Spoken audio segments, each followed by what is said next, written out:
Right, let's see if I can get another one done before I start my circle. So, who's next, Spirit, please, for the week commencing the 25th of April 2022?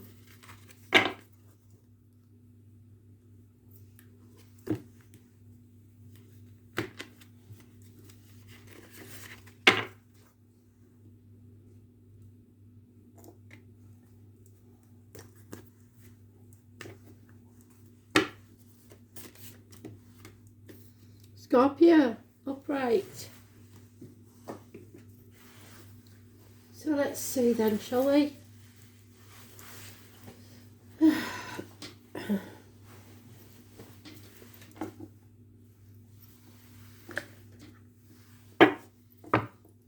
Three rows of six, Spirit. Oops, what happened there?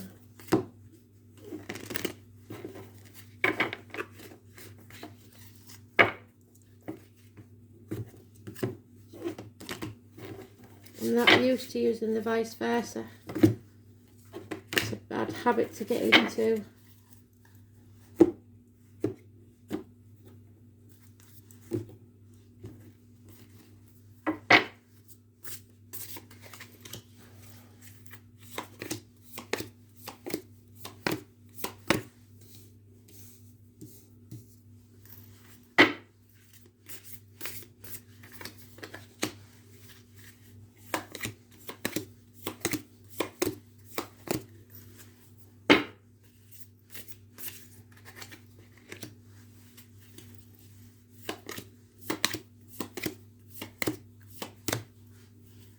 Overall energy is miracles.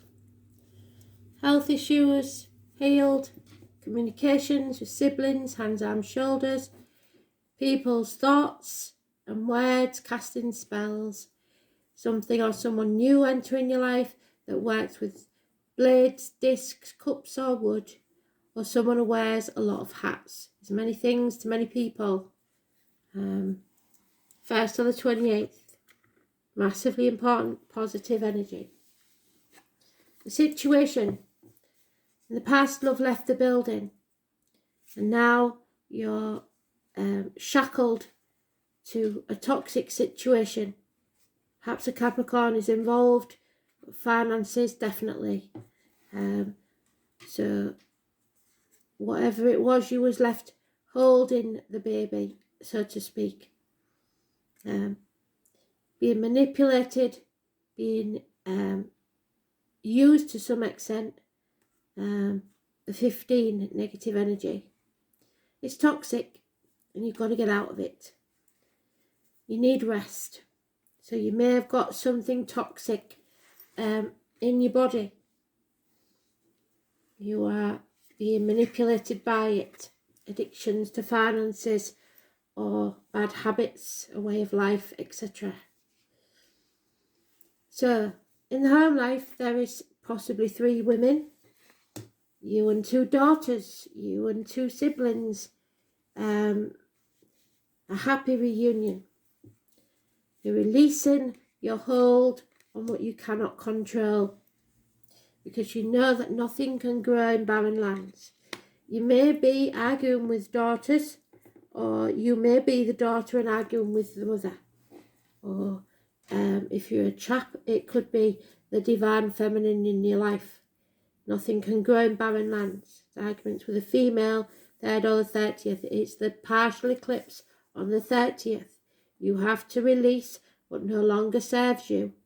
It is connected to the military, the poppies, November the 11th, May the 31st. But above all, it is those born on the 3rd or the 30th, living or past, date for your diary and address. Can be on the end of a telephone number. Wherever you see it, it's negative. It will cause arguments. Nothing can grow there. Lack of happiness, lack of joy. So, as others see it though, you have the chance or the offer of a new beginning if you love yourself enough. They know that there's been a disappointment in the past and you are dwelling on it. What they want you to do is start looking at things from a different angle. Stop playing the martyr or the victim to get what you want, so they might think that you're a bit manipulative. Or stop letting others do that to you. Put your boundaries in place. Start saying no. It's not going to go down well, but you need to do it. It's karmic situations, secrets, and hidden enemies. And number 12 and Pisces is positive, because you're not sacrificing yourself anymore. You're going to put your boundaries in place. So they think you should see things differently. The workplace, there was a betrayal or an ending or a passing. And you realise though that what doesn't kill you makes you stronger. But it did cause you to stop and reassess, because something wasn't paying off. And now you know that you can't sit on the fence anymore. You've got to make a decision, because something isn't working out. Your wishes and dreams, you're your own worst enemy, but you've overcome that now. You don't need to defend yourself. You are strong enough, and you will get through this. There is a Leo energy that's positive. It's about being courageous, brave, having a backbone, and not being a lamb to the slaughter to others. It's heart and back healing and going with your heart. It's karma. You are strong enough. And I don't think you are. Because you remember some what you believe is a lost argument, a loss, and it left you feeling very, very hurt and damaged. Nobody won in this scenario. Everybody lost. So you've got to stop dwelling on it. There is a happy marriage, study, teachers, a Taurus, the 5 or the 23, massively important in a positive way. Faith, friendship, something there for you to believe in. But there is a heavy burden for you to carry. You need to release that heavy burden. You may be moving. She's got her bags packed, look. And she's off. So where you didn't want to move before, now you do. And I think you're right. Get rid of that toxicity that's hanging around. Dwelling on the past isn't doing you any good.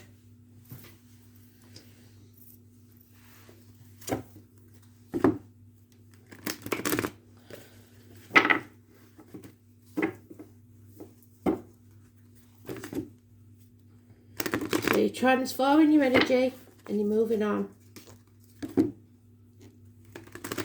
8 or 26 is positive.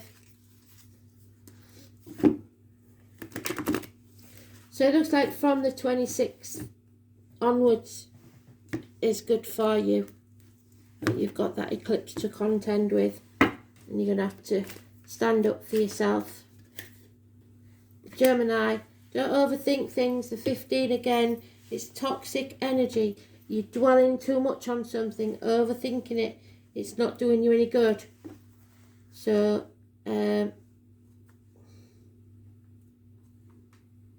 yeah, choice. The Lovers, 6 or 24. No one is free. Even the birds are chained to the sky. The name Bobo Dylan could be important. Communication is the key. And what they say, Gemini there, Gemini here, communication. Be versatile and quick at this time. You must also be mindful because people are talking.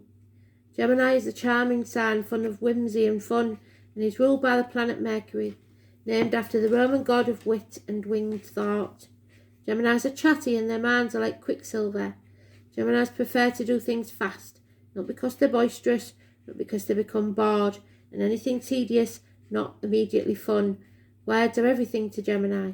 They adore books but hardly ever read them entirely.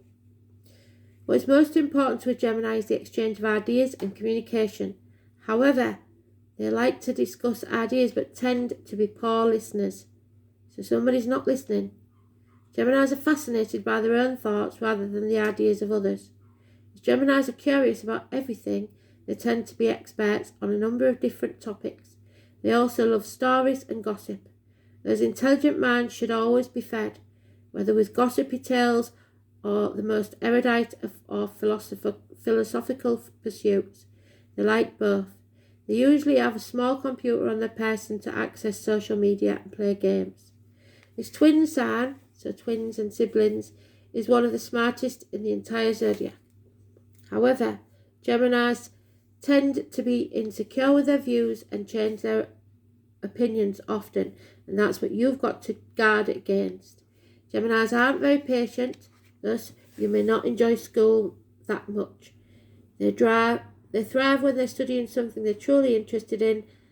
Geminis are fickle and dual in nature. They change their minds on a whim, and what is true for them today may not be true tomorrow. They get distracted easily and are highly nervous. A more appropriate word is flighty. So attention disorders could be an issue. A dual sign, many Geminis are left-handed or ambidextrous. Geminis are extremely deft at making things with their hands. Gemini is the sign of the brain, so issues with the brain could come up. They're always inventing, and also the eyes and the nervous system. Geminis have clear, bright eyes that dart around, and they have broad foreheads. They're forever youthful, and as they are all air, Geminis are very light on their feet. They do have passion, but sometimes they can't find it. Even so, this is the most charming sign, and Geminis have many friends and easily attract romantic partners who share their sense of fun. When this card comes up, you may be the object or discussion, or you may have to talk your way out of a sticky situation. Since communication is the key with Geminis, you may find yourself involved with a new form of technology that spreads your ideas to a wider audience. So somebody might be a bit smarmy and you might not like it because you're not so keen on charmers and flannelers. Such technology would include cameras, computers, tablets, and the next invention to come along. Writing may also figure in, such as creating a blog, writing a book, or just being involved with books and publishing. You may find yourself either to be a skilled diplomat or asked to teach or give a speech. Yes, possibly.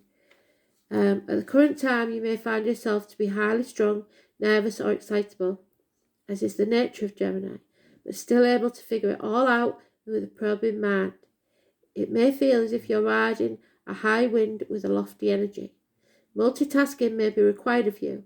Gemini is also a sign of soulmates corresponding to the lovers, so you may have a soulmate that's trying to contact you from spirit. This card can indicate an important romantic relationship has started or will figure in shortly. But the bottom line with the Gemini card is this: words are important now. Use them wisely. Words will be imperative regarding the outcome of your success. Maybe mastering a new technology. But you must make a choice. Pay attention, be mindful, listen as well as talk. Write down if you feel like you can't communicate it and explain. Always be versatile. Don't be stubborn. 9th house, Taurus moon.